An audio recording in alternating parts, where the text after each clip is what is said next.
లక్ష్మి అనేటప్పటికీ మొత్తం అందరం కూడా ఖచ్చితంగా పూజ చేసే రోజేది అంటే శ్రావణ మాసంలో వచ్చేటటువంటి పౌర్ణమి ముందు శుక్రవారం వరలక్ష్మీ వ్రతం. ఆ రోజు తిథితో సంబంధం లేదు, వారంతో సంబంధం. ఏ తిథి ఉంది, ద్వాదశి ఉందా, త్రయోదశి ఉందా, చతుర్దశి ఉందా, లేకపోతే ఏకాదశి ఉందా, పంచముందా, సప్తముందాతో సంబంధం లేదు. చివరికి వచ్చేస్తుంటుంది శుక్లపక్షం.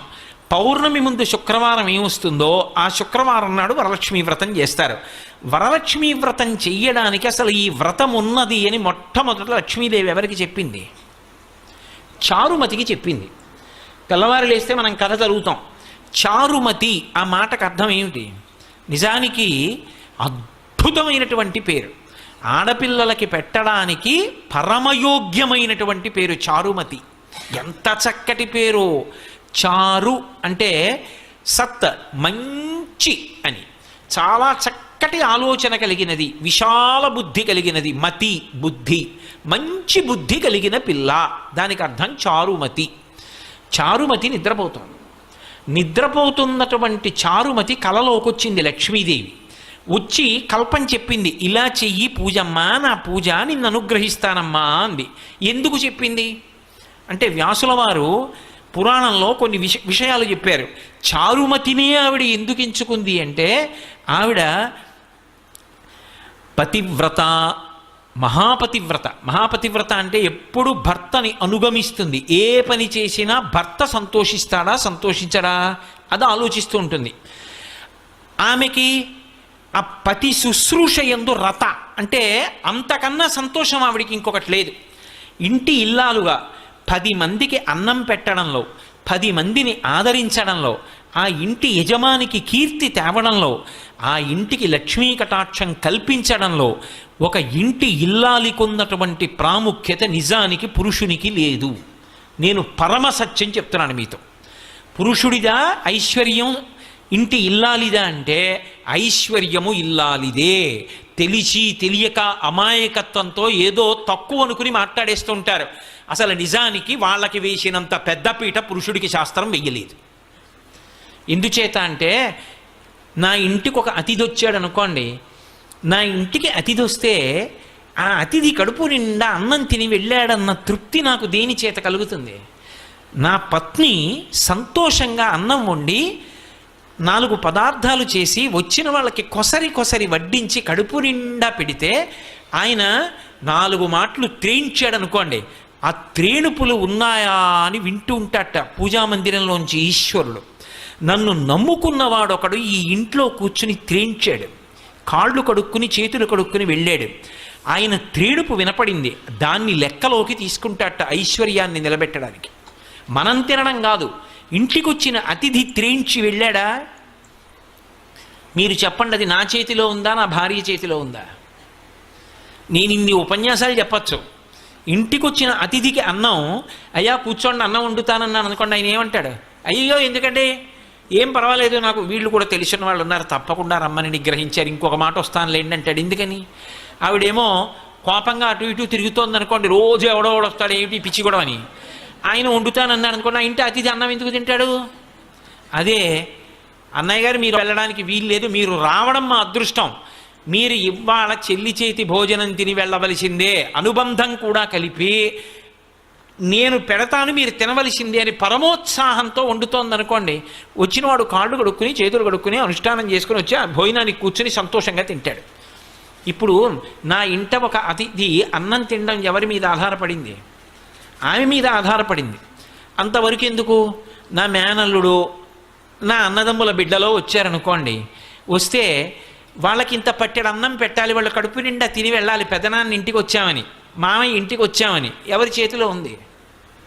నా చెల్లెలు ఇంటికి వచ్చింది, అది సంతోషంగా పసుపు కుంకం ఓ పట్టుచీర పుచ్చుకుని వెళ్ళాలంటే ఎవరి చేతిలో ఉంది? నా చేతిలో లేదు. ఆ వచ్చిన దానికి ఏమండి మీ తోడ పుట్టింది, ఆ అమ్మాయి సంతోషిస్తే మన ఇల్లంతా సంతోషించినట్టే. శోభన దేవత అండి మన ఇంటికి. ఇంటికి అక్క చెల్లెలు వచ్చింది అంటే పసుపు కుంకం పెట్టకుండా పంపకూడదు. అంతకన్నా అదృష్టం ఏమిటి? మా అన్నయ్య ఇచ్చాడని కట్టుకుంటుంది, పెట్టండి ఇంకో మాట కొనుక్కుంటాను, ఈ పట్టు చీర పెట్టేస్తానని పెట్టింది అనుకోండి, 70 ఏళ్ళు బతికేవాడు 80 ఏళ్ళు బతుకుతాడు పురుషుడు. నిజానికి ఎవరిది వైభవం అంటే ఇల్లాలిదే వైభవం. ఆవిడ లేకపోతే యజ్ఞం చేస్తాడా, యాగం చేస్తాడా, కడుపున పుట్టిన కూతుర్ని కన్యాదానం చేస్తాడా, ఎడంభుజం మీద ఉత్తరీయం వేసుకుంటాడా? ఆవిడ ఉంటేనే అవన్నీ. ఆవిడ లేకపోతే ఏ పుణ్యకార్యం చేయలేడు. ఇక్కడ సుఖం లేదు, ఊర్ధ్వలోకాలకు వెళ్ళడానికి పుణ్యం లేదు. అన్నీ ఆమె చేతిలోనే ఉన్నాయి. అందుకే గృహలక్ష్మి గృహే గృహే. అసలు ఇంటికి లక్ష్మీదేవి ఎవరు అంటే ఇల్లాలే లక్ష్మి. అందుకే పీటల మీదకి వెళ్ళినప్పుడు పెళ్లి కొడుకు నడిచి వెళ్ళిపోతాడు, పెళ్లి కూతురు నడిచి రాదు, పద్మంలో కూర్చోబెట్టి తీసుకొస్తారు. ఎందుకంటే ఆయన లక్ష్మి, ఆమె నడిచి రాకూడదు. మేనమామలు ఎత్తి తీసుకొస్తారు. అంత సుసంపన్నమైనటువంటి ధర్మం మంది. అటువంటి లక్షణములు కలిగినది చారుమతి కాబట్టి చారుమతికి లక్ష్మీదేవి కలలో కనపడింది. అమ్మా, నువ్వు పతి శుశ్రూష చేయడంలో రమించిపోయేటటువంటి లక్షణం ఉన్నదానివి. పైగా కళావతి సావిదుషి సతతం మంజుభాషిణి చారుమతి లక్షణాలు చెప్పారు. ఆవిడ కళావతి, కళలో ప్రవేశం ఉంది.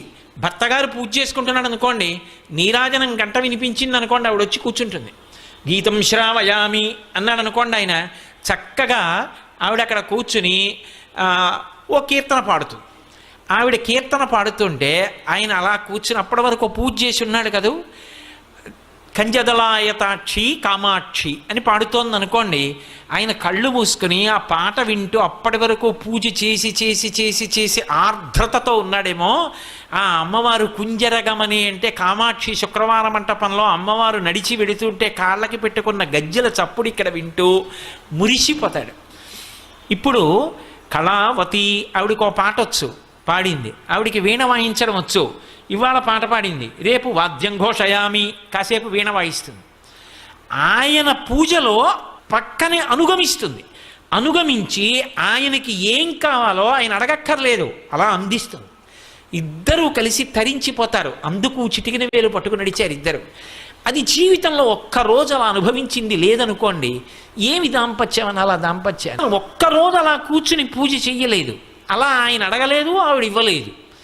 ఎందుకు ఇంకా అది, దానిలో ఏమి సంతోషం ఉంది అసలు?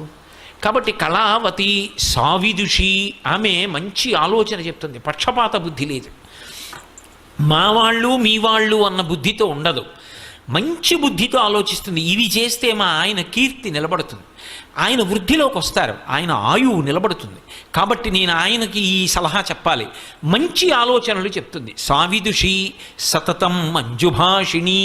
ఆమె ఏది మాట్లాడినా కర్కశంగా ఉండదు, పరమ మృదువుగా చిరునవ్వులు నవ్వుతూ చక్కగా మాట్లాడుతుంది. అందుకే అసలు ఒక ఇంటి లక్ష్మిదే ఏ కారణం చేత నిలబడుతుందో తెలుసా? నేను చెప్పట్లేదు ఈ మాట, మహాభారతంలో చెప్పిన మాట చెప్తున్నా. లక్ష్మీదేవి ఏ ఇంట స్థిర నివాసం ఉంటుంది అంటే, ఏ భార్య భర్త కీచులు అడుకోరో, అస్తమానం నింద చేసుకోరో. ఆయనకేం తెలుసండి, మా పుట్టింట్లో బోల్డన్ని పూజలు, కానీ ఆయనకేం తెలుసు, నన్ను చూసి నేను మా అత్తారింటికి వచ్చిన తర్వాత నమస్కారం పెట్టాలని నేర్చుకున్నారు అందనుకోండి. ఎందుకు ఆ పూజలన్నీ? ఈశ్వర స్వరూపుడైన భర్తను నింద చేసేదానికి. లక్ష్మీదేవి పూజ చేసి బయటికి వచ్చి భార్యని నింద చేశాడనుకోండి, ఎందుకు ఆ పూజ? నీ ఇంటి లక్ష్మి ఆవిడ సంతోషపడడానికి నువ్వు చేసిన లక్ష్మీ పూజ ఎవరికి పనికి వస్తుంది? వాళ్ళిద్దరూ ఉల్లాసంగా ఉన్నారనుకోండి, సంతోషంగా ఉన్నారనుకోండి, అంతకు మించిన లక్ష్మి ఇంకొకటి లేదు. అందుకే విశ్వనాథ సత్యనారాయణ గారి 1000 పడగ నవల్లో ఒక మరచెంబు అడ్డు పెట్టి దాంపత్యాన్ని చూపించారు. ఎంత ఉన్నది అని కాదు, ఆ ఉన్న రోజులు సంతోషం, ఆ లేని రోజులు మధురమైనటువంటి అనుభూతి. ఆ లేని రోజులు కూడా దాంపత్యంలో మధురమైన చిగురుటాకులు, అవి ఇప్పుడు పండిపోయి పచ్చగా అయిపోయి రాలిపోయి ఇప్పుడు పెద్ద వటవృక్షమై నిలబడ్డారు ఇద్దరు. ఆ చెట్టు కింద ఎందరో బాటసారులు సేద తీరుతున్నారు.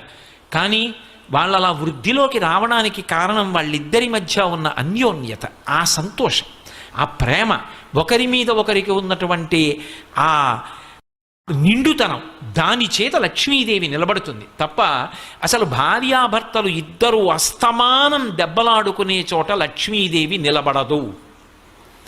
కాబట్టి మంజుభాషిణి, ఒక్కొక్కసారి తిరస్కరించవలసి రావచ్చు, ఇది కుదరదు చెయ్యలేను అని చెప్పవలసి రావచ్చు, ఇది చెయ్యకండి అని చెప్పవలసి రావచ్చు. కానీ అది చెప్పడంలో ఒక అందం ఉంటుంది. అది ఆ సరళంగా మాట్లాడినటువంటి తీరు ఆకర్షిస్తుంది. మీరు ఏదో ఒక విషయం చెప్పాలనుకున్నారనుకోండి, అయ్యా మీరు చెప్పిన ప్రవచనం విని నాకు లక్ష్మీ కటాక్షం గురించి ఒక్క ఆలోచన వచ్చింది, మీతో పంచుకోవచ్చా అని అడిగారు అనుకోండి. అయ్యో ఏమిటి చెప్పండి అంటాను. మీరు చెప్పిన కన్నా ఇలా కూడా చెప్పచ్చు అనిపించింది అన్నారనుకోండి, నేను ఇప్పుడు పనిలో ఉన్నాను, మీరు తర్వాత మాట్లాడతారు కానీ అంటారు. మాట్లాడడంలో తేడా. మాట చేత దగ్గరికి చేరాలా, మాట చేత దూరంగా పోవాలా అన్నది నిర్ణయింపబడుతుంది. అందుకే ఆ మాట కూడా ఏమిటి అంటే లక్ష్మి. నీకు కటాక్షం ఎందుకు వచ్చింది? ఒకరికి దగ్గరయ్యావంటే మాట తీరు, ఒకరికి దూరంగా పోయావంటే మాట తీరు. కాబట్టి మంజువాదిని, ఆ మాట మాట్లాడడంలో ఆ మంజులంగా మాట్లాడడం అనేటటువంటి లక్షణం ప్రత్యేకించి గృహిణికి ఎందుకు చెప్పారు అంటే, ఆటు పోటు షాక్ అబ్జార్బర్లు కార్లకే ఎందుకండి అంటే, అదే రహదారి మీద ఎడుతుంది, గోతుల్లో పడుతుంది కాబట్టి. ఇంట్లో తెల్లవారి లేస్తే ఎన్ని విషయాలో చక్కబెట్టేది ఎవరు అంటే ఇల్లాలు. అందుకని ఆమెకి సహనము చాలా ఎక్కువ అవసరం అవుతుందని అంత ఇబ్బందిలో కూడా అలా మాట్లాడగలగడం ఆవిడ గొప్పతనం. మంజుభాషిణి, ఆవిడ పేరు చెప్తే ఆమెని కన్న తల్లిదండ్రులు, ఆమె అత్తగారు మామగారు కూడా మురిసిపోతారట. అందుకే అటువంటి ఆవిడ్ని ఎంచుకుంది తప్ప ఎన్ని లక్ష బిల్వార్చనలు చేసింది, ఎన్ని బంగారు పువ్వులు చేయించింది, లేకపోతే ఇతరత్రా పనులు ఏం చేసింది, ఇవేవీ లక్ష్మీదేవి చూడలేదు అని మీరు గుర్తుపెట్టుకోవాలి. చారుమతి వృత్తాంతం చదివితే. అంటే లక్ష్మీ కటాక్షమునకు హేతువేది అంటే ఎవరు ఇంటి లక్ష్మియో అక్కడ ప్రారంభం.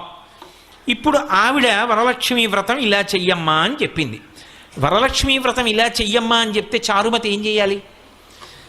భర్తను లోపలికి పిలిచి, ఏమండో రాత్రి లక్ష్మీదేవి కల్లోకి వచ్చింది, మన ఇంటికి వస్తానంటోంది, వ్రతం చేయమని చెప్పింది, ఈ సంబారాలు పట్టరండి, ఎవరన్నా అడిగితే చెప్పకండి, ఎందుకోను ఏదో పని ఉంది, మా ఆవిడ ఏదో చేసుకుంటుంటని చెప్పి తెచ్చేసేయండి, అందరికీ తెలిసిపోతే వాళ్ళకు కూడా లక్ష్మీ కటాక్షం వస్తుంది అనుకోండి. అందనుకోండి, ఆవిడ చారుమతి కాదు, మహాస్వార్థపరురాలు. మీరు చారుమతి వృత్తాంతం వరలక్ష్మీ వ్రతం కథ చదివినప్పుడు మీకు ఒకటి కనిపిస్తుంది. చారుమతికి లక్ష్మీదేవి కనపడి చెప్తే చారుమతి చేసిందా, చారుమతి ఇతర ఇల్లాళ్లతో కలిసి చేసిందా? అందరితో కలిసి చేసింది ప్రదక్షిణం. అందరికీ ఆమె ఆభరణాలు. అంటే తనకే ఉండాలన్న లక్షణమా, అందరికీ ఉండాలన్న లక్షణమా? ఆ సద్బుద్ధి మొదటి లక్ష్మి. అది ప్రసాదము. ఈ ప్రసాదమునకు హేతువు పాత్రత. ఈ పాత్రతగా చెప్పడమే వరలక్ష్మీ వ్రతం యొక్క కథ. అంతేగాని కథ గడగడగడగడగడ చదివేసి ఎంత నగ చేయించాం, ఎన్ని తులాలు తెచ్చాం, దానికి ఎక్కువ ప్రాధాన్యత ఇస్తే లక్ష్మీ కటాక్షం ఉంటుంది అని నేను చెప్పడం సాహసమేమో. కాబట్టి పాత్రత నిలబడము అంటే అసలు ఆ బుద్ధి కలగడం. ఆ బుద్ధి ఆవిడ అనుగ్రహంతో కలగాలి. ఆవిడ అనుగ్రహం కలగాలంటే ఒక్క నమస్కారం చాలు ఆవిడికి. పెడితే ఆవిడ అనుగ్రహాన్ని ఇస్తుంది. ఇప్పుడు ఆ పాత్రత కలిగితే ఆవిడ వర్షిస్తుంది. ఈ ప్రసాద బుద్ధి పోయిందనుకోండి, ఇన్ని అనుభవిస్తూ ఒక రోజున ఇవన్నీ నేను సంపాదించినవే, భగవంతుడన్న వాడి స్థానం పోయింది అక్కడ. ఆవిడ అనుగ్రహం ఇంత పైకి ఎత్తింది అని అనలేకపోయాడు. అనలేకపోతే ఆవిడ ఏం చేస్తుందంటే, నువ్వే సంపాదించావు కదూ, ఏది నీ ప్రయత్నమే చేయి వస్తుందేమో అంటుంది. ఇప్పుడు సిరిదా వచ్చిన వచ్చును సలలితముగ నారికేళ సలిలము భంగిన్, సిరిదా పోయిన పోవును కరివెంగిన వెలగపండు కరణిని సుమతి. అప్పుడు బుద్ధి చెప్తుంది. ఇదే విషయాన్ని పురాణంలో భూతద్దంలో పెట్టి జరిగిన కథని చూపిస్తారు మీకు. అందుకే చూడండి, దేవేంద్రుడు, అంతకన్నా లక్ష్మీ కటాక్షం ఉన్నవాడిని ఇంకోటిని చెప్పరు. అంత లక్ష్మీ కటాక్షం ఉన్నటువంటి దేవేంద్రుడు ఒకానొకప్పుడు ఐరావతం మీద వెళ్ళిపోతున్నాడు. వెళ్ళిపోతున్నప్పుడు దుర్వాసో మహర్షి ఎదురుగుండా వచ్చారు. మహానుభావుడైన గొప్ప ఉపాసకుడు, తెల్లవారి లేస్తే భగవంతుణ్ణి అర్చించగలిగినవాడు, భగవంతుని యొక్క అనుగ్రహానికి పాత్రుడైనవాడు. ఆయన ఒక పుష్పహారాన్ని తీసుకొచ్చి దేవేంద్రుడికి ఇచ్చాడు. ఇది భగవన్ నిర్మాల్యం, ఈశ్వరుడి మెడలో వేసుకున్నటువంటి హారం. ఈ హారం తీసుకో ప్రసాదం అని ఇచ్చాడు. ఆయనకి భగవతి ఇచ్చింది. ఆ హారాన్ని ఇంద్రుడికి ఇచ్చాడు. ఎందుకు ఇచ్చాడు అంటే, అది ఇంద్రుడు తీసుకుని కళ్ళకద్దుకొని ఒకసారి తల మీద పెట్టుకుని పక్కన పెడితే ఆ అనుగ్రహం ఆయన యందు ప్రవేశించి ఆ ప్రసాద బుద్ధి చేత ఆయన బాగా నిలబడితే దేవతలు రక్షింపబడితే లోకాలు రక్షింపబడతాయని దుర్వాసో మహర్షి ఆలోచన. సద్బుద్ధితో ఇచ్చాడు. ఇదే సత్యనారాయణ వ్రతకథ. ప్రసాదము అనుగ్రహము. అనుగ్రహం అక్కర్లేదండి, భర్త దొరకలేదు. అనుగ్రహం కావాలంది, ప్రసాదం పుచ్చుకుంది, భర్త కనబడ్డాడు. ప్రసాదము అన్న మాటకు అర్థం ఏమిటంటే కేవలం అది ఇందులో యాలక్కాయలు ఎక్కువేశారా, శనగపిండి ఎక్కువేశారా, పూర్వం తిరుపతి ప్రసాదంలో ఉన్నన్ని జీడిపప్పులు ఇప్పుడు ఉండట్లేదండి, దానికోసం ఆ తిరుపతి వెళ్ళావు. జీడిపప్పుల కోసం, యాలక్కాయల కోసం, దాంట్లో ఉన్న తూకం కోసం, అందులో ఇన్నిపటికి బెల్లం ముక్కలు ఉన్నాయి, దానికోసం ఆ తిరుపతి వెళ్ళేది. అది ప్రసాదం, అది ఈశ్వరానుగ్రహం. జీడిపప్పుల కోసం, యాలక్కాయల కోసం, దాంట్లో ఉన్న తూకం కోసం, అందులో ఇన్నిపటికి బెల్లం ముక్కలు ఉన్నాయి, దానికోసం ఆ తిరుపతి వెళ్ళేది. అది ప్రసాదం, అది ఈశ్వరానుగ్రహం. అంతేకాని దాని మీద వ్యాసాలు రాయడానికి, దాని మీద శల్యశోధనలు చేయడానికి కాదు అది. కాబట్టి ఇప్పుడు అది అనుగ్రహం లోపలికి పుచ్చుకున్నావు, అది 6వ వంతు మనస్సుగా మారుతుంది. ఆ మనసులోంచి దరిద్రాన్ని పోగొట్టుకోవడానికి పరిష్కారం కూడా లోపల నుంచి ఆలోచనగా వస్తుంది. ఈశ్వర ప్రసాదం తింటే అందులోంచి ఆలోచన వస్తుంది, ఆ ఆలోచనే సమస్యని పరిష్కారం చేస్తుంది. మళ్ళీ శాంతి పొందావు. ఇప్పుడు దుర్వాసో మహర్షి ఇంద్రుడికి ప్రసాదం ఇచ్చాడు, భగవంతుడి మెడలో వేసిన హారం ఇచ్చాడు. ఇప్పుడు ఆ హారం వేసుకున్నాడు, మెడలో వేశారు, ఉంచుకోవాలి, లేదా చేతికి ఇచ్చారు, తీసుకుని కళ్ళకెద్దుకుని వాసన చూసి తల మీద పెట్టుకుని పక్కన పెట్టాలి, ఎవరు తొక్కని స్థానంలో దాన్ని ఉంచాలి. ఇంద్రుడు ఏం చేశాడు? అహంకారం, నేను మహేంద్రుణ్ణి, నేను ఇంతటి ఐశ్వర్యవంతుణ్ణి, అందున ఐరావతం మీద పెడుతున్నాడు. ఐరావతం మీద పెడుతున్నప్పుడు ఇటువంటి ఏనుగు ఇంకొకడికి లేడు, దీని మీద పెడుతున్నాడంటే ఇంద్రుడు పెడుతున్నాడని గుర్తు. అటువంటి నాకు పూలదండోటి పట్టుకొచ్చి ఇచ్చాడు, అది కూడా వాడిపోయింది. ఎందుకని? భగవంతుడు మెళ్ళలోంచి తీసి తెచ్చినటువంటి మాల, ఈ మాల పెద్ద విషయం ఏముంది అని తీసి ఆ ఏనుగు కుంభస్థలం మీద పడేశాడు.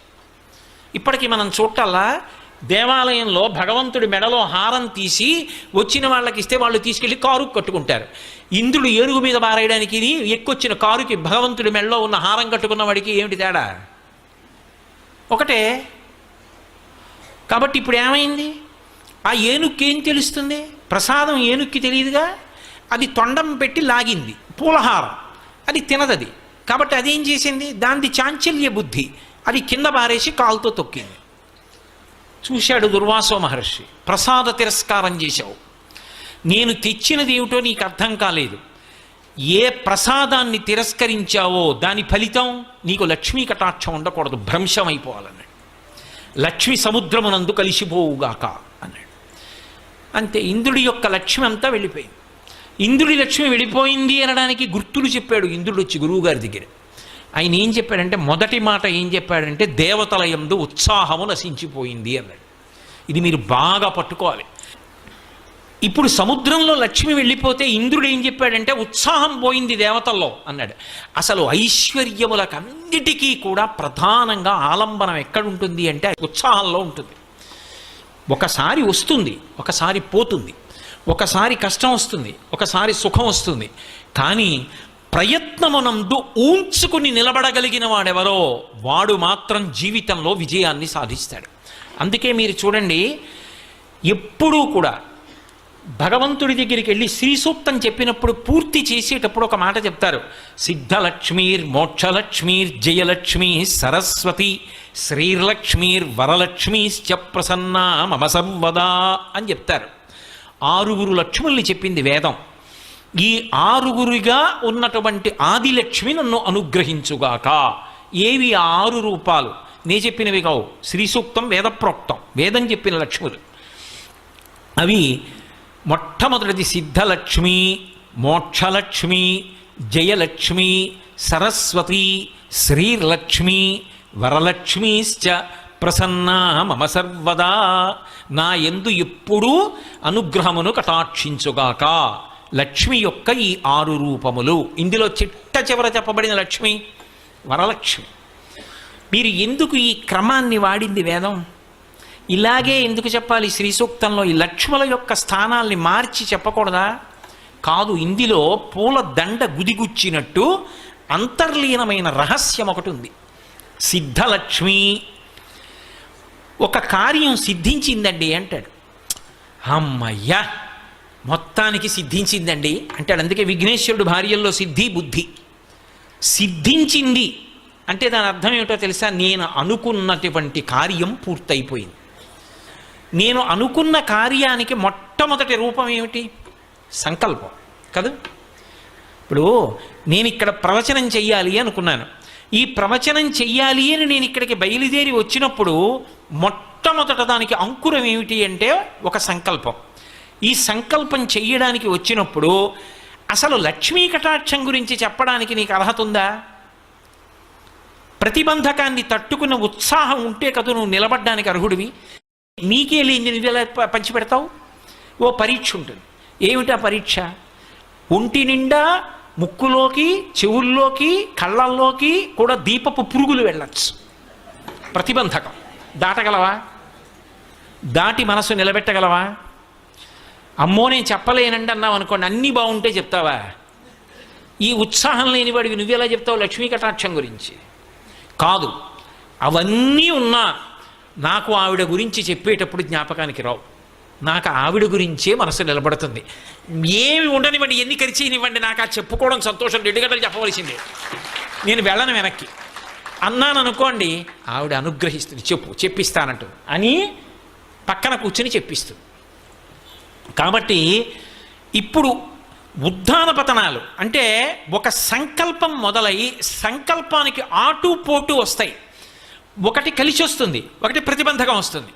ఈ రెండిటి మధ్యలో నలుగుడు పడకుండా నేను సాధించి తీరుతానని తిరుగులేనటువంటి సంకల్పంతో నిలబడగలవా?